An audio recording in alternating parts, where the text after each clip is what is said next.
ছোট আমল যার লাভ শুনলে আপনার অবাক হয়ে যাবেন। ছোট আমল সূরা ফাতিহার মাধ্যমে আপনি আমলটি করতে পারেন। চোখ বন্ধ করে মাত্র সূরাতুল ফাতিহা একবার পাঠ করলে কি হয়, কি লাভ হয় এবং এই আমলটি কখন করতে হবে, কিভাবে করতে হবে এই সম্পর্কে আমি আলোচনা করব। আপনারা ধৈর্য সহকারে এই ভিডিওটি সম্পূর্ণ দেখার চেষ্টা করবেন। জন্য কোনো নির্দিষ্ট সময় নেই, আপনি নামাজের পরেও করতে পারেন বা নামাজ ছাড়া যে কোনো সময় আপনি পবিত্র স্থানে বসে পবিত্র হয়ে এই আমলটি করতে পারেন। যখন আপনার প্রয়োজন হবে তখনই আপনি করে নিতে পারেন। তো সেই জন্য প্রথমে 3 বার ইস্তিগফার পাঠ করতে হবে, আস্তাগফিরুল্লাহ আস্তাগফিরুল্লাহ আস্তাগফিরুল্লাহ। তারপরে 3 বার দুরূদ শরীফ পাঠ করতে হবে, যে দুরূদ শরীফ আমরা নামাজের মধ্যে পাঠ করে থাকি।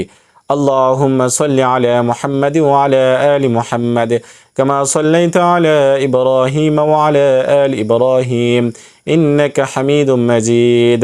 আল্লাহুম্মা বারিক আলা মুহাম্মাদি ওয়া আলা আলি মুহাম্মাদ كما باركت على إبراهيم وعلى آل إبراهيم إنك حميد مجيد।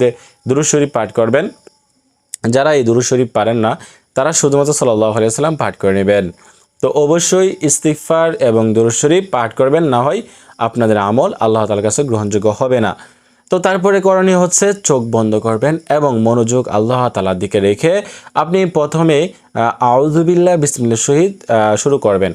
أعوذ بالله من الشيطان الرجيم بسم الله الرحمن الرحيم الحمد لله رب العالمين الرحمن الرحيم مالك يوم الدين إياك نعبد وإياك نستعين اهدنا الصراط المستقيم صراط الذين أنعمت عليهم غير المغضوب عليهم ولا الضالين।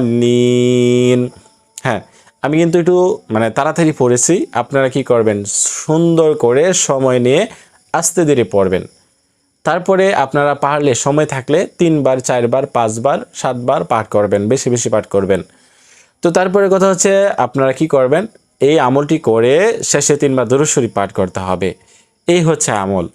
তো এই আমলটি করলে কি হবে, আমাদের কি লাভ হবে এই আমলটির দ্বারা? এই আমলটি করতে পারলে আল্লাহ তাআলার রহমতে আপনার সব ধরনের মনের আশা পূরণ হবে, আপনাদের মনের ইচ্ছা পূরণ হবে এবং আপনার দোয়া কবুল হবে। আল্লাহ তাআলা সকল ধরনের বিপদ আপদ থেকে আপনাদেরকে রক্ষা করবে।